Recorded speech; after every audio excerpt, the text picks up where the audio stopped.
वह बस अनगिनत लाशों के टुकड़ों से जोड़ा गया एक शरीर था। बिजली की 5 गड़गड़ाहटों से तपकर वह चमत्कारिक रूप से फिर से जिंदा हो गया। उसका शरीर अलग अलग इंसानों के हिस्सों से जोड़ा गया था। उसकी पुनर्जन्म ने एक नया चमत्कार जन्म दिया। अमृता अब एक हकीकत के करीब थी, लेकिन उस समय की सीमित विज्ञान ने उसे इंसान नहीं, एक राक्षस बना दिया। और इस राक्षस को बनाने वाला वैज्ञानिक था विक्टर। उसकी कहानी शुरू होती है साल 1857 से। उत्तर यूरोप की बर्फीली भूमि, चारों ओर सिर्फ सफेदी ही सफेदी। एक युद्धपोत जो मोर्चे की ओर जा रहा था, बर्फ में फंस गया। कड़ी ठंड के कारण जहाज पूरी तरह जाम हो गया था। सैकड़ों नाविक बर्फ तोड़ने की कोशिश में जुटे, लेकिन कई दिनों की मेहनत के बाद भी जहाज 1 इंच भी आगे नहीं बढ़ सका। जहाज का राशन सिर्फ 3 दिन का बचा था। अगर जहाज नहीं चला तो सबको यहीं जमकर मरना था। कप्तान जानता था कि अगर हालात नहीं बदले तो उन्हें जहाज छोड़कर पैदल निकलना पड़ेगा, वरना मौत तय थी। रात में अचानक जहाज के ऊपर एक जोरदार धमाका हुआ। सबको लगा बर्फ टूट गई, लेकिन पश्चिम उत्तर दिशा से धमाके की आवाज आई।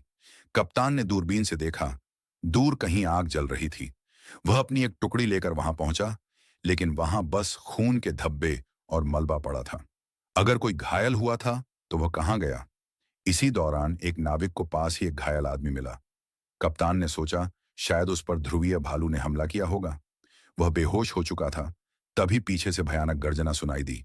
कप्तान को डर हुआ कि भालू पास आ गया है, इसलिए उन्होंने घायल को उठाया और जहाज पर ले आए।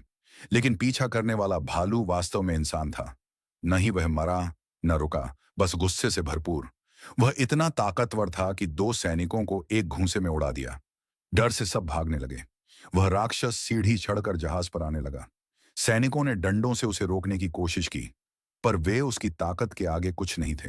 तभी डॉक्टर ने बंदूक उठाई और उस पर गोली चला दी। गोली की ताकत से वह गिर गया। सबको लगा कि वह मर गया है, लेकिन 2 सेकंड बाद वह फिर से खड़ा हो गया। कप्तान ने घबराकर सीढ़ी खींच ली। राक्षस अब जहाज पर नहीं चढ़ सकता था, तो उसने जहाज पर ही मुक्के मारने शुरू कर दिए।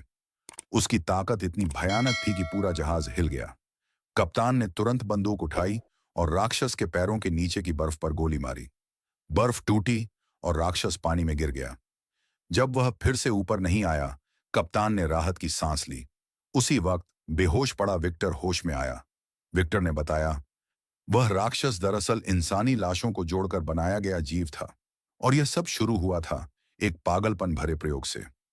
विक्टर बचपन से ही मानव शरीर की रचना को लेकर जिज्ञासु था। पिता की सख्ती ने उसे और ज्यादा प्रेरित किया, लेकिन जब उसकी मां की मौत हुई, तब उसने कसम खाई, मैं मौत को मात दूंगा। वह ऐसी दवा बनाना चाहता था जो इंसान को अमर बना दे, पर उसके पिता ने इसे पागलपन कहा। यह बात विक्टर को अंदर तक झकझोर गई। उसी रात उसे एक काले देवदूत का दर्शन हुआ, जो जैसे उसे किसी दिशा की ओर बुला रहा था। वर्षों की मेहनत और अध्ययन के बाद विक्टर खुद ही एक शरीर विज्ञान विशेषज्ञ बन गया, लेकिन उसे प्रयोग का मौका कभी नहीं मिला, जब तक कि पिता की मौत नहीं हो गई। पिता के मरते ही विक्टर को आजादी मिल गई। वह अपने नोट्स लेकर दुनिया भर घूमने लगा। रॉयल मेडिकल अकादमी में उसने सबके सामने अपने प्रयोग दिखाए। उसने बिजली की मदद से एक मृत शरीर को जीवित कर दिखाया। शुरू में सबने सोचा यह धोखा है, पर जब मृत व्यक्ति ने फेंका गया सेब पकड़ लिया, सब सन्न रह गए। फिर भी किसी ने उसकी खोज को स्वीकार नहीं किया। विक्टर ने इन्हें पुराने विचारों में जकड़े लोग कहा जो विज्ञान की प्रगति में बाधा है। निराश होकर वह देश छोड़ने ही वाला था। तभी एक आदमी जैक्स उससे मिलने आया। वह एक हथियार व्यापारी था जो उसके भाई लूसियन के कहने पर आया था। लूसियन अब अरबपति बन चुका था और शादी करने वाला था। जैक्स ने विक्टर के प्रयोग देखे तो वह भी प्रभावित हुआ। उसने विक्टर को अपने घर बुलाया और अपनी खोज बताई। मनुष्य की मृत्यु ऊर्जा की समाप्ति से होती है। अगर हम ऊर्जा भरते रहें तो इंसान अमर हो सकता है। दोनों ने साथ मिलकर शोध करने का निर्णय लिया। फिर विक्टर का भाई लूसियन और उसकी मंगेतर जिन्क्स भी आ गए। लूसियन ने धन देने का वादा किया और विक्टर ने पागलपन भरे प्रयोग की शुरुआत की। उन्होंने जेल से मृत कैदियों की लाशें लाईं, पर प्रयोग बार बार असफल रहा। तब जैक्स ने युद्ध भूमि से सैनिकों की लाशें मंगवाईं। विक्टर ने उनमें से सबसे ताकतवर शरीर चुने और कई दिनों तक टुकड़ों को जोड़कर परफेक्ट बॉडी बना डाली। आखिर एक रात, जब आकाश में बिजली चमक रही थी, विक्टर ने अपने उपकरण तैयार किए। उसने बिजली की शक्ति से इस शरीर में जीवन फूंकने की कोशिश की। उसी वक्त जैक्स भी पहुंचा। वह बीमार था और चाहता था कि उसका मस्तिष्क उस शरीर में लगाया जाए, पर विक्टर ने मना कर दिया। उसके अनुसार यह शरीर पूर्णता का प्रतीक था, किसी और की आत्मा से दूषित नहीं होना चाहिए। दोनों में झगड़ा हुआ और जैक्स गलती से गिरकर मर गया। विक्टर ने उसे बचाने की कोशिश की, पर समय नहीं था। उसने बिजली का स्विच ऑन किया। बिजली का तेज झटका कमरे में फैल गया, लेकिन शरीर में कोई हरकत नहीं हुई। वह थककर सो गया। सुबह जब उसकी आंख खुली तो सामने वही शरीर खड़ा था, जिंदा। धीरे धीरे वह विक्टर की हरकतें दोहराने लगा। विक्टर खुशी से पागल हो गया। उसने उस जीव को नाम दिया फ्रैंकेनस्टाइन। शुरुआत में फ्रैंकेनस्टाइन एक बच्चे जैसा था, कुछ भी नहीं जानता था।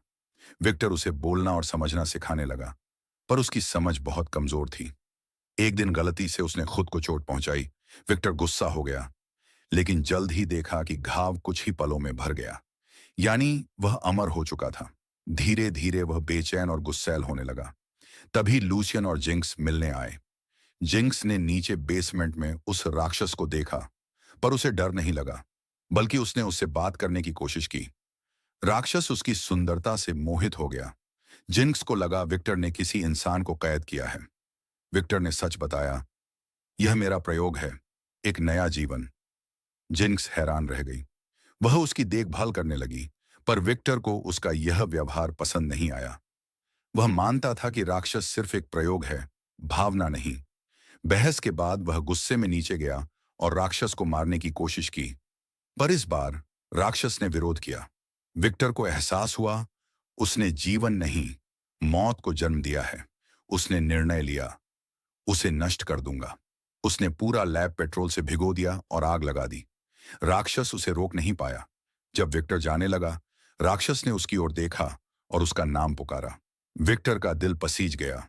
वह वापस लौटा, लेकिन तब तक देर हो चुकी थी। विस्फोट हुआ और विक्टर वहीं मर गया। उसकी कहानी यहीं खत्म होती है।